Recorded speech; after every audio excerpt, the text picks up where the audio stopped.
बच्चों, आज ये दूसरा लेक्चर। कल हम लोगों ने वैद्युत आवेश पढ़ा था। आवेशों के बीच बल कार्य करता है। उस बल का मात्रात्मक निरूपण फ्रांसीसी वैज्ञानिक कूलाम द्वारा किया गया। आज का हमारा लेक्चर कूलाम नियम के बारे में है। कूलाम नियम क्या है, हम कैसे प्रॉब्लम सॉल्व करेंगे, इसके बारे में चर्चा होगी। आइए तो कूलाम का नियम।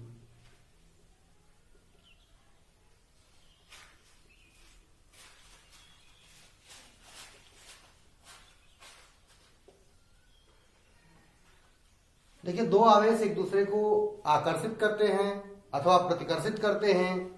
ये उनके चिन्ह पर निर्भर करता है कि वो समान प्रकृति के हैं या वो विपरीत प्रकृति के हैं। इस नियम द्वारा, इस नियम के अनुसार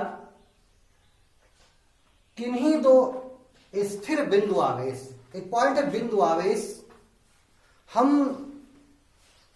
किसी गोले को भी बिंदु आवेश मान सकते हैं यदि उनके बीच की दूरी उसकी त्रिज्या की तुलना में ज्यादा हो। यानी गोले की त्रिज्या छोटी हो, दूरी ज्यादा हो, तो उसे हम बिंदु आवेश के रूप में मान सकते हैं। यह नियम कहता है किन्हीं दो स्थिर बिंदु आवेशों के बीच लगने वाला आकर्षण अथवा प्रतिकर्षण बल आवेशों के गुणनफल के अनुक्रमानुपाती तथा उनके बीच की दूरी के वर्ग के व्युत्क्रमानुपाती होता है। यदि आपके पास दो आवेश Q1, Q2 जिनके बीच की दूरी R है, जिनके बीच की दूरी क्या है, R है, तो जो बल है ये F directly proportional to Q1, Q2, F directly proportional to 1 by दूरी का वर्ग। अब इन्हें हम मिला देते हैं तो F is directly proportional to Q1, Q2 by R square. F equal to small के Q1, Q2 bye R square, जहां के एक नियतांक है। आपको जानकारी के तौर पे बता दिया जाए कि जब कूलाम ने अपना ये नियम ज्ञात किया था उस समय उनको आवेशों के परिमाण नहीं पता थे, परिमाण का मान नहीं पता था। उन्होंने दो आवेशित गोलों को लिया, एक आवेशित गोला लिया, फिर उसे दूसरे से टच करा के आधा कर लिया, फिर उनके बीच बलों को ज्ञात किया। यहां पर के एक नियतांक है, के का मान इस प्रकार चयन किया जाता है कि के की वैल्यू स्मॉल के जो है वो 9 × 10⁹ न्यूटन मीटर स्क्वायर बटा कूलाम स्क्वायर। के का मान 9 × 10⁹ न्यूटन मीटर स्क्वायर बटे कूलाम स्क्वायर, जहां कूलाम आवेश का मात्रक है, बाकी आप बल का मात्रक न्यूटन, दूरी का मात्रक मीटर है। सुविधा के लिए इस के को 1/4πε0 क्या रखा गया, 1/4πε0 या ε0। यहां पर ये प्रयोगों द्वारा आप सुविधा के लिए लिखते हैं। थोड़ा आपको देखने में अभी कठिन लगेगा, लेकिन बहुत ही आसान लिखना है। इस प्रकार हम देखेंगे कि जो फोर्स हो जाएगा 1/4πε0 Q1, Q2 by R square. ये जहां पर आपका ε0 ये निर्वात की वैद्युतशीलता है, निर्वात की वैद्युतशीलता है। आपके मन में प्रश्न होगा कि यहां पर निर्वात क्यों, यहां पर हमने आवेशों के बीच में किसी माध्यम की बात हमने नहीं की है।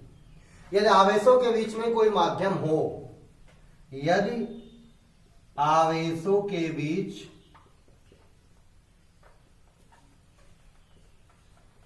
कोई माध्यम हो जिसका परावैद्युतांक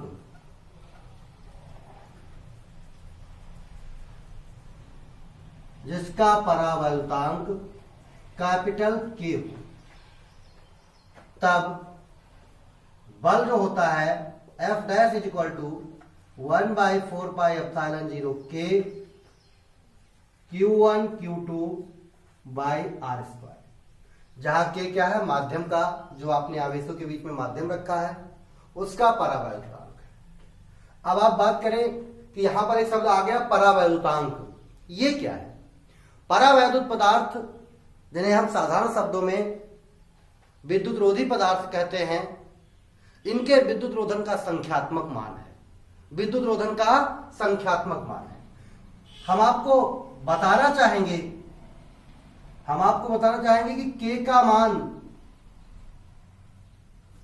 निर्वात के लिए 1 होता है, वायु के लिए 1 से थोड़ा ज्यादा होता है, लेकिन लगभग 1 कह सकते हैं। K इज इक्वल टू 1 किसके लिए? निर्वात या वायु के लिए। किसी अन्य माध्यम के लिए K का मान 1 से अधिक, किसी माध्यम के लिए K का मान 1 से अधिक, और आपको बताना जरूरी है K is equal to infinity, ये किसी धातु के लिए है, किसी धात्विक माध्यम के लिए K का मान क्या है? इंफिनिटी। अब हम इस 1 और 2 को देखें तो आप इस बात को ध्यान दें, चूंकि K इज ग्रेटर देन 1, अतः F dash is less than F, अर्थात आवेशों के बीच माध्यम उपस्थित होने पर, आवेशों के बीच माध्यम उपस्थित होने पर लगने वाला वैद्युत बल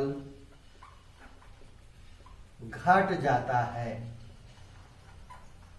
आप इस बात को पूरी तरीके से समझें कि ये तो आवेशों के बीच कोई माध्यम नहीं है, तो पहले बल जितना था उसके बीच में कोई माध्यम हो जाएगा, तो लगने वाला बल क्या हो जाएगा? पहले की तुलना में घट जाएगा। यहां पर एक जानकारी आपको और दे सकते हैं कि एप्सिलॉन 0 K को हम लोग बच्चों एप्सिलॉन कह सकते हैं, और ये एप्सिलॉन आपकी माध्यम की वैद्युतशीलता है। क्या है ये? माध्यम की वैद्युतशीलता। यहीं से एक चीज हमको और मिल सकती है कि एप्सिलॉन 0 बटे एप्सिलॉन बराबर क्या होता है? K। यहां से हमको एक चीज मिल जाएगी, किसी माध्यम के परावैद्युतांक की परिभाषा। किसी माध्यम का परावैद्युतांक क्या है? निर्वात में वैद्युतशीलता, और उस माध्यम में वैद्युतशीलता का जो रेशियो होता है वही क्या होता है? उस माध्यम का परावैद्युतांक होता है। यहां पर आपको कूलाम के नियम को ठीक से लिख दिया जाता है तो ज्यादा आसान रहेगा। किन्हीं दो बिंदु आवेशों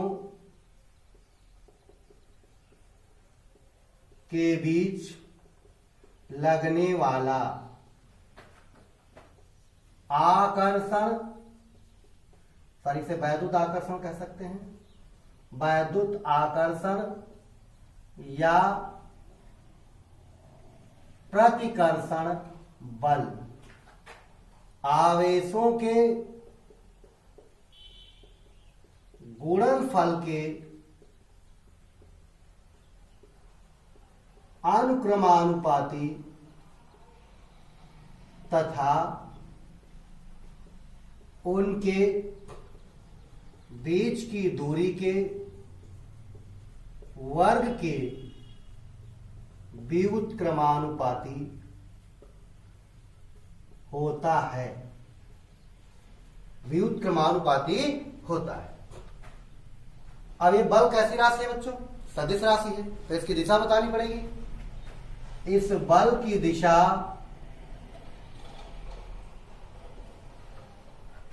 दोनों आवेशों को मिलाने वाली रेखा के अनुदिश होती है, अनुदिश होती है। ये हमारा कंप्लीट स्टेटमेंट है कूलाम्स लॉ का। कि किन्हीं दो बिंदु आवेशों के बीच जो बल लगेगा वो आवेशों के गुणनफल के अनुक्रमानुपाती और उसके बीच की दूरी के वर्ग के व्युत्क्रमानुपाती होगा। जरा हम आपको यहां बता दें कि मान लीजिए मेरे पास एक आवेश Q1 एक आवेश Q2 ये सिमिलर चार्ज हैं, तो आप देखेंगे ये एक दूसरे को प्रतिकर्षित करेंगे। यदि ये दोनों अपोजिट चार्ज हो जाए, मान लीजिए पॉजिटिव और ये निगेटिव, तो ये दोनों एक दूसरे को क्या करेंगे, आकर्षित करेंगे। क्या करेंगे, आकर्षित करेंगे। ये दोनों चार्ज सिमिलर हैं तो एक दूसरे को रिपेल करेंगे, और ये दोनों चार्ज आपके अपोजिट डायरेक्शन साइन के हैं तो वो एक दूसरे को क्या करेंगे, अट्रैक्ट करेंगे। यहां पर आपको बताने के लिए मैं थोड़ा सा कहना भी चाहूंगा कि यदि हम इसे बिल्कुल सरलतम शब्दों में लिख सकते हैं, सरलतम शब्द हमारे पास क्या है कि यदि Q1 Q2 का मान 0 से अधिक है। अब आप जानते हैं कि ये दोनों संख्याएं या तो ऋणात्मक होंगी और या क्या होंगी, धनात्मक होंगी। Then Q1 Q2 greater than 0, और Q1 Q2 का मान 0 से अधिक है तो ये बल कैसा बनेगा, ये बल आपका प्रतिकर्षण बनेगा। कैसा बनेगा, प्रतिकर्षण।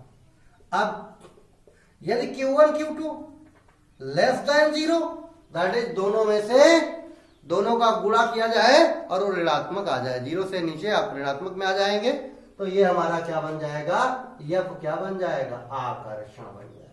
कौन सा बल बनेगा, आकर्षण बल बनेगा।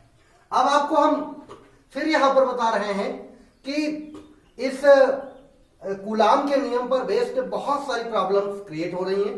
जैसे अभी कहा जाए कि दो आवेशों के बीच कोई माध्यम रख दिया जाए तो लगने वाले बल पर क्या प्रभाव पड़ेगा। आपने देखा आवेशों के बीच माध्यम रखने पर लगने वाला बल घट जाता है।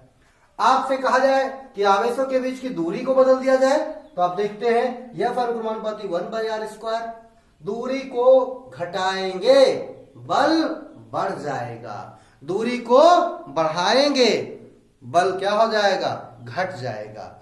आपको यह भी बताना जरूरी हो रहा है कि दूरी को घटाएंगे बढ़ाएंगे।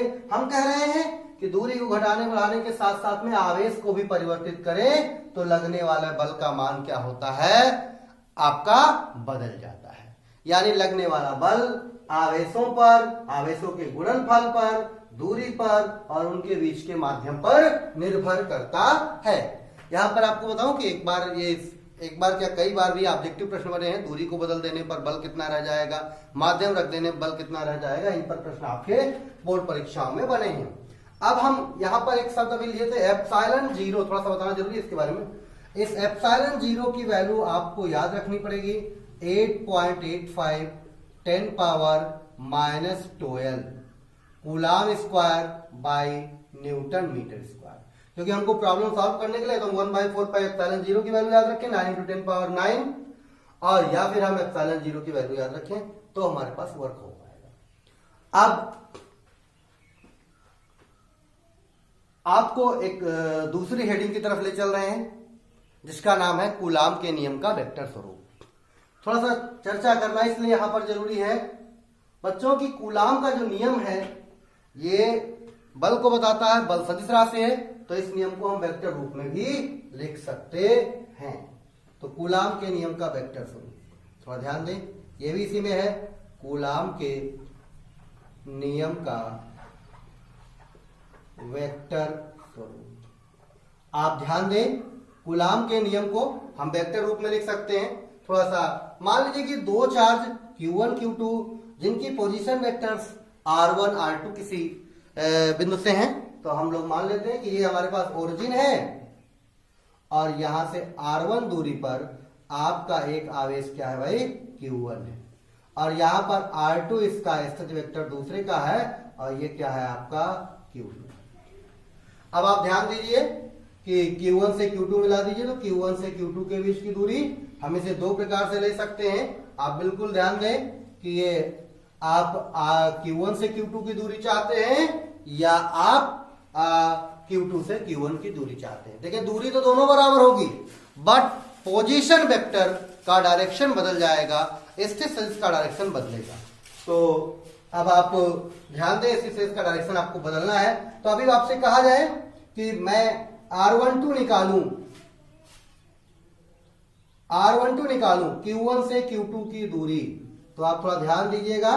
तो R12 बराबर R1 vector minus R2 vector.